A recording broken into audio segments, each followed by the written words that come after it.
Plus de 60 pays se sont prononcés en faveur d'une intelligence artificielle ouverte, inclusive et éthique.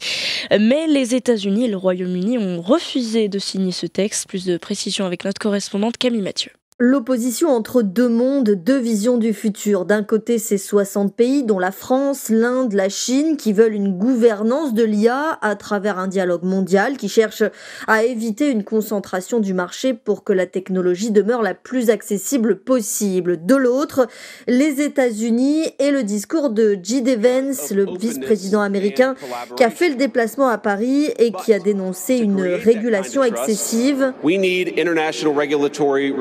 Selon lui, toute régulation risque de tuer une industrie en plein essor. Il a également mis en garde contre les partenariats avec les régimes autoritaires.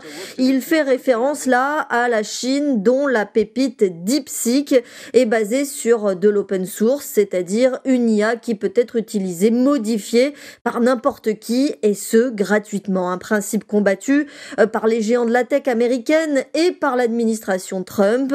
Alors Emmanuel Macron a donné de sa personne pour ce sommet une façon pour lui de revenir sur le devant de la scène et de mettre en valeur l'attractivité de la France. 109 milliards d'euros d'investissements privés ont été annoncés. Ça veut dire qu'on est dans la course. Et pour moi, ce sommet remet la France et l'Europe dans la course et montre aussi que les investisseurs internationaux ont confiance dans la France. De son côté, l'Union européenne a également annoncé des milliards d'euros d'investissements, 200 au total. Bruxelles qui l'assure, l'Europe n'est pas en retard. La course est loin d'être terminée. À Paris, Camille Mathieu pour Média 1.